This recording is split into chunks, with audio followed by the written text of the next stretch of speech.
ఆలస్యంగా స్టార్ట్ చేస్తున్నాను. పర్వాలేదు. పర్లేదు. అందరికి జై బాబా. జై బాబా. రికార్డింగ్ ఆప్షన్ మీరు పెట్టుకుంటారా? ఓకే. అవతార్ మెహర్ బాబాకి జై. అందరికీ జై బాబా అండి. మనం గత కొన్ని రోజులుగా 'మెహరా మెహర్' అన్న పుస్తకం చదువుకుంటూ ఉన్నాం.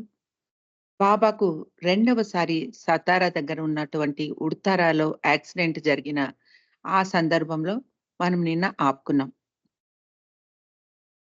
రెండవ యాక్సిడెంట్‌కు ముందు బాబా ఒంటరిగా బాత్రూమ్‌లో తన మొహం తనే కడుక్కునేవారు.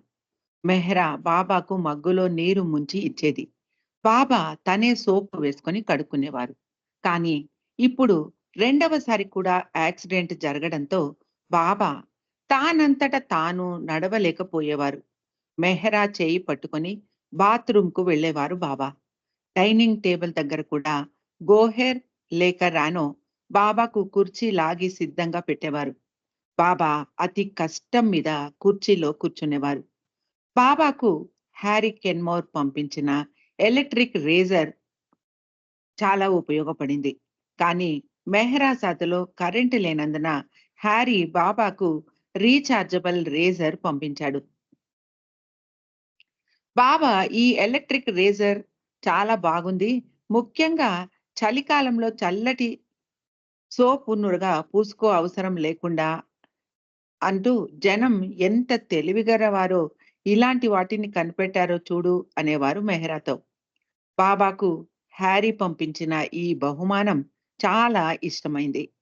బాబా తన తుంటికి తగిలిన దెబ్బలతో ముందులాగా వేగంగా నడవలేకపోతూ ఉండేవారు.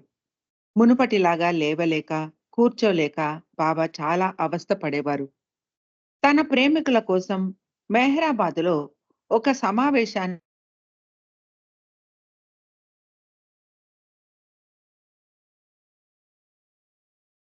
తన ప్రేమికులతో తాను 6 నెలలు ఏకాంతవాసాన్ని చేయబోతున్నాను అని ప్రకటించారు. తన అంతిమ కార్యాన్ని చేయబోతున్నాను. ఆ సమయంలో ఎవ్వరూ తనను కలవడం కానీ, తనకు ఉత్తరాలు రాయడం కానీ చేయకూడదు అన్నారు బాబా. మెహ్రాజాద్‌లో బాబా తన ఏకాంతవాసాన్ని కైకోబాద్ మరియు నీలకంఠ్ వాలా మస్తులతో గ్యారేజ్‌లో చేయసాగారు. తర్వాత అది బావూజీ గదిగా పిలువబడేది. బాబాను మండలి హాలు తీసుకురావాలి అంటే ఒక కుర్చీలో బాబాను కూర్చోబెట్టి మోసుకుంటూ తీసుకొచ్చేవారు. బాబా ఆరోగ్యం చాలా నీరసంగా ఉండేది ఆ సమయంలో. బాబా దగ్గు, జలుబు ఉండటంతో చాలా బాధపడుతూ ఉండేవారు. అక్టోబర్ మధ్య నుండి నవంబర్ వరకు బాబా ఉపవాసం చేయబోతున్నారు అని కూడా ప్రకటించారు. ఈ విషయం వినగానే మండలి వారు చాలా గాబరా పడ్డారు. గోహెర్ అయితే కన్నీరు కార్చింది. మండలి హాల్‌లో బాబా ముందు కన్నీరు కారుస్తూ తన నిర్ణయాన్ని మార్చుకోమని బాబాను బ్రతిమాలింది గోహెర్. బాబా గోహెర్‌తో "నీ కన్నీళ్లు నా పనిలో నాకు సహాయం చెయ్యలేవు" అన్నారు. బాబా కొంచెం అసహనంగా గోహెర్‌తో "నీవు సంతోషంగా ఉండి నా పనిలో సహాయపడాలి. నేను ఉపవాసం చేస్తాను. ఎవ్వరూ దీనికి అడ్డు చెప్పకూడదు. నువ్వు తెలివిగలదానివి. ఏడవకూడదు. నువ్వు ఏడిస్తే లోపల ఉన్న వారందరూ అంటే మెహరాతో సహా ఏడుస్తారు. కాబట్టి నువ్వు సంతోషంగా ఉండు. నాకు నా పనిలో సహాయపడాలి" అన్నారు బాబా. బాబా తన ఉపవాసం గురించి వార్త చెప్పగానే మెహ్రా క్రితం రోజు చాలా బాధపడి కన్నీరు కార్చింది.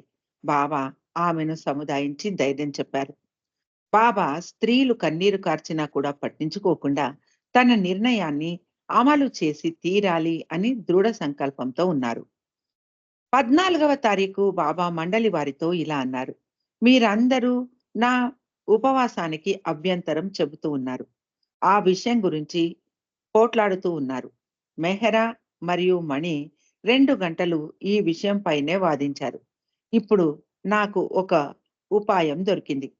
ఈ ఉపవాసం జరుగుతుంది. కానీ ఈ రోజు నుండి కాదు, 2 రోజుల తర్వాత ఇది ప్రారంభమవుతుంది. 21 రోజులు నేను చేసే ఉపవాసాన్ని నా శరీరం తట్టుకుంటుంది. ఆ ఉపవాసం చేసేటప్పుడు 2 కప్పుల టీ 2 సార్లు 3 అరటి పళ్ళు మరియు 3 కప్పుల కాయగూరల సూప్ తీసుకుంటాను అన్నారు బాబా. అది సరిపోదు బాబా అంది గోహెర్. బాబా గోహెర్‌ను వారిస్తూ ఇక ఈ విషయం గురించి వాదనలు వద్దు అన్నారు. బాబా నీలకంఠ్ మస్త్‌తో పని చేయడంలో పూర్తి నిశ్శబ్దం పాటించమని చెప్పడంతో అందరూ నిశ్శబ్దంగా ఉండేవారు. నీటి కుళాయి శబ్దం కూడా రాకుండా జాగ్రత్తలు తీసుకునేవారు. కాకా చూసుకుంటూ ఉన్న 3 కుక్కలు శబ్దం చేయకుండా చూసుకునేవాడు కాకా భార్య. ఆ సమయంలో బూటీ అన్న కుక్కకు 3 పిల్లలు ఉండేవి. మస్తాన్, లియో మరియు జాలీ. మస్తాన్ స్త్రీల వైపు ఉండేది. బూటీ, లియో మరియు జాలీ కాకా భార్య దగ్గర ఉండేవి. బాబాకు తెలుసు కాకా ఆ కుక్కలను ఎంతగా ప్రేమిస్తున్నాడో అని. వాటిని దూరం చేసుకోలేడు కాకా అని కూడా బాబాకు తెలుసు. కాకా ఆ కుక్కలను తానే దూరం చేసుకునేలాగా బాబా ఒక సందర్భాన్ని సృష్టించారు. రోజు బాబా బావుని కాకా దగ్గరకు పంపించి అతడి కుక్కలు తనకు భంగం కలిగిస్తున్నాయి అని చెప్పమనేవారు. బాబా హాలు లోపలికి వచ్చినప్పుడు కూడా ఇదే విషయాన్ని పదే పదే చెప్పేవారు. నేను ఈ విశ్వానికే ప్రభువును. కానీ ఈ మొరిగే కుక్కల ద్వారా వేధింపబడుతున్నాను. నేనేం చెయ్యాలి అని చెప్పేవారు బాబా. కాకా ఏమీ అనేవాడు కాదు.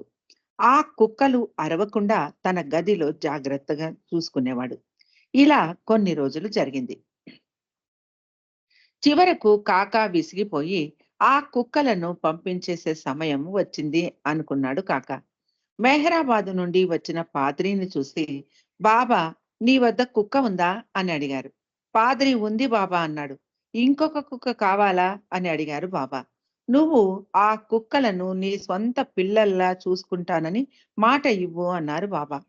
పాద్రి అంగీకరించి లియోను తనతో తీసుకువెళ్ళాడు. కాకా ఎంతో సంతోషించాడు. బాబా ఎప్పుడు మెహ్రాబాద్‌కు వెళ్ళినా కాకాను తనతో తీసుకెళ్ళేవారు. కాకా ఆ కుక్కను చూసి అది బాగానే ఉంది అన్న విషయం అతడికి తెలుసుకోవాలి అని. అక్టోబర్ 17వ తారీఖు నుండి బాబా కేవలం ద్రవ పదార్థాలనే తీసుకుంటూ ఉపవాసాన్ని ప్రారంభించారు. ఏదైనా బలవర్ధకమైన ఆహారం కనీసం ఒక పూటైనా తీసుకోమని స్త్రీలు బాబాను బలవంత పెట్టేవారు. గోహెర్ అరటిపళ్ళు, టీ లేక పాలు తీసుకొని బాబా మండలి హాల్‌లో ఉన్నప్పుడు తెచ్చి ఇచ్చేది. బాబా గోహెర్ వెళ్ళిపోయాక వాటిని మండలి వారికి పంచిపెట్టేసేవారు. బావు ఆ సమయంలో బాబాకు రాత్రి కాపలా ఉండేవాడు. బాబా చాలా రాత్రులు అసలు నిద్రపోయేవారు కాదు అని చెప్పేవాడు బావు. కొన్నిసార్లు బాబా చాలా నీరసంగా తల తిరుగుతూ ఉన్నట్టు ఉంది అని బావుతో చెప్పేవారు. బాబా బాబా చేతులు కూడా అదిరేవి. కాళ్ళు వాచిపోయేవి. నేను విపరీతమైన నీరసాన్ని అనుభవిస్తున్నాను అని బావుతో చెప్పేవారు బాబా. నేను ఏమి అనుభవిస్తున్నానో మీరు ఎవ్వరు అసలు ఊహించలేరు అని మండలి వారితో చెప్పేవారు బాబా. ఒకరోజు తన తుంటి వైపు చూపిస్తూ బాబా మండలి వారితో ఇలా అన్నారు.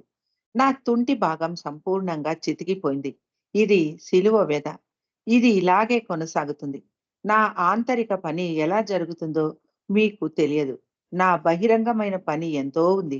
నేను మెహరాజాద్ యొక్క కార్యాచరణను చూసుకోవాలి. నేను చూసుకోవాల్సిన కుటుంబాలు, నా మీద ఆధారపడి పడిన కుటుంబాలు వాటిని కూడా చూసుకోవాలి. విరాళాలను స్వీకరించడం కూడా నిలిపివేశాను. ఇప్పుడు వీరికి ఎలాంటి ఏర్పాట్లు చేయాలో చూడాలి అన్నారు బాబా. నవంబర్ మొదటి రోజుల్లో బాబా తన ఉపవాసాన్ని విరమించారు. ఇంకా బాబా ఆరోగ్యం కుదుట పడలేదు. బాబా ఆరోగ్యం గురించి మెహరాబాద్‌లో అందరూ కలవరపడుతూ ఉన్నప్పటికీ నవంబర్ 11వ తారీఖు దీపావళి పండుగ నాడు బాబా మెయిన్ హౌస్ నుండి బయట వరండా దగ్గరికి వచ్చారు. అందరూ టపాకాయలు కాల్చారు. దీపాలతో ప్రాంగణాన్ని అంతా అలంకరించారు. బాబా మరియు మెహ్రా ఆ అలంకరణ చూసి చాలా సంతోషించారు. ఆ చీకటిలో ఆ కాంతి ప్రకాశవంతంగా కనిపించింది. బాబా కొంచెం కోలుకున్న తర్వాత బాబా గార్డెన్‌లో ఉండగా ఫోటోలు తీయాలి అనుకుంది. బాబా అందుకు అంగీకరించారు. బాబా ప్రసాద్‌లో తనతో ఆడుతూ ఉండగా మెహ్రా ఫోటోలు తీసింది. బాబా చాలా కష్టం మీద నడిచి గార్డెన్‌లోకి వచ్చారు. ఆ ఫోటోలు అంత స్పష్టంగా రాలేదు. మెహ్రా ఫోటోలు తీయాలి అన్న ఆలోచనను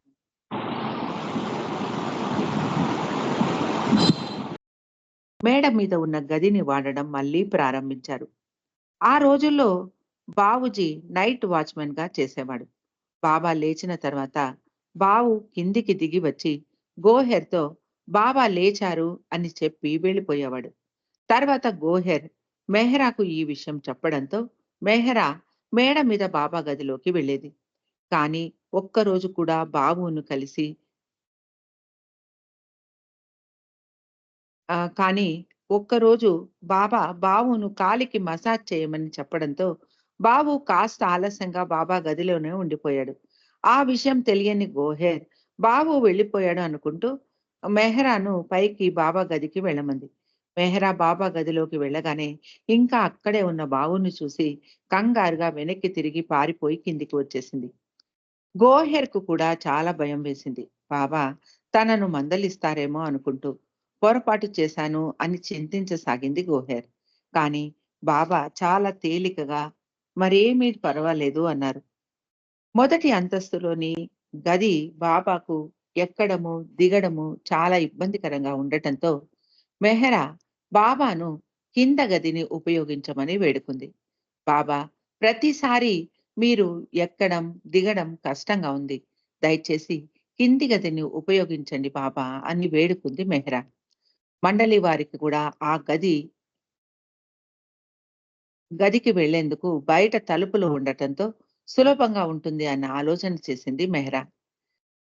ఒక్క నెల రోజులు వేడుకున్న తర్వాత డిసెంబర్ 1958లో బాబా కింద గదిలోకి మారడానికి ఒప్పుకున్నారు. బాబా మంచం, పరుపు మొదలైన సామాన్లను కాక పనివారి ద్వారా కిందికి మార్పించాడు. బాబా మనస్సు మార్చుకోవడానికి ముందుగా త్వరగా బాబా సామాన్లు కింది గదిలోకి మార్పించేశారు స్త్రీ మండలి వారు. అంతవరకు ఆ కింది గదిని గోహెర్, మెహ్రూ, నాజా వాడుకునేవారు.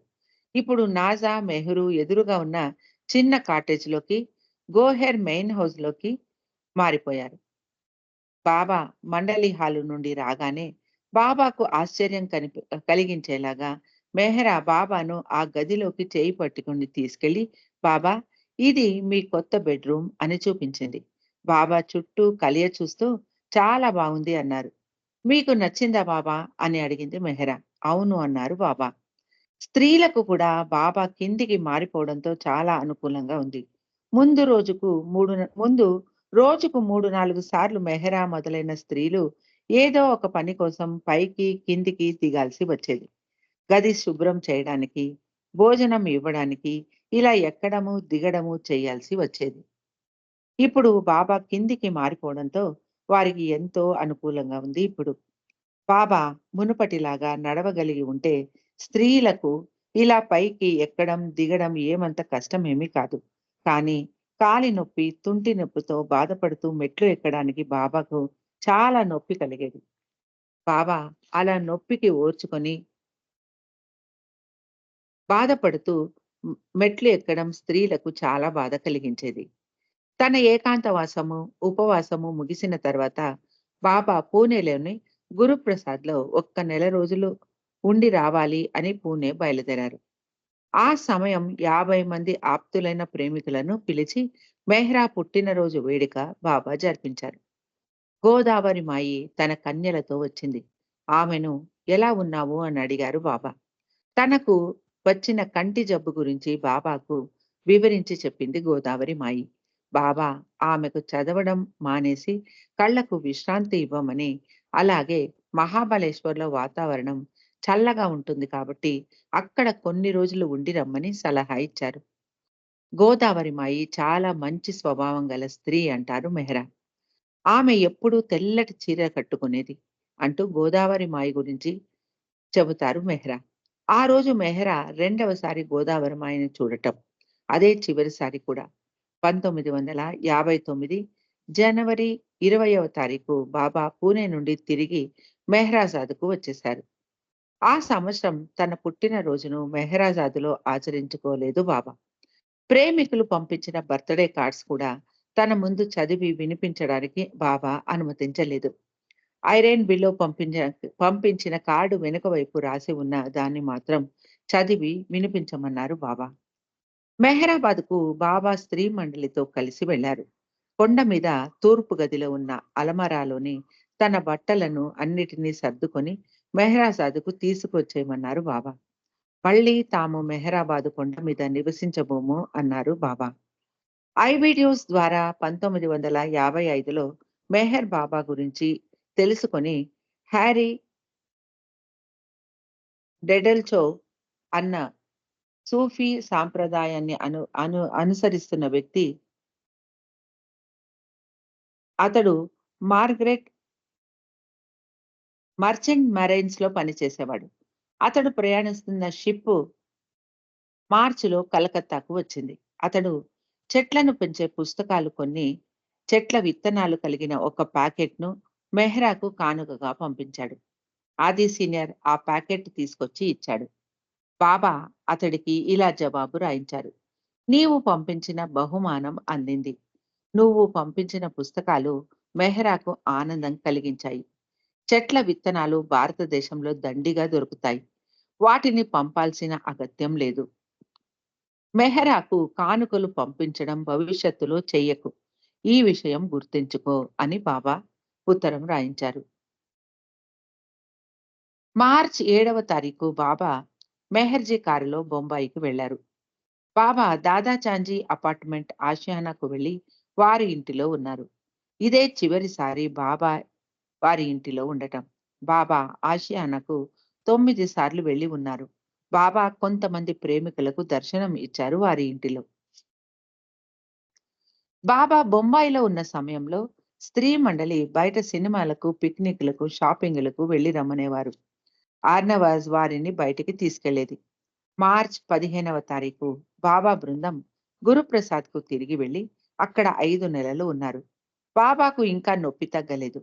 రోజూ తన ప్రేమికులకు దర్శనం ఇస్తున్న బాబా వారాంతంలో ఆదివారం మాత్రమే దర్శనం ఇవ్వడం ప్రారంభించారు.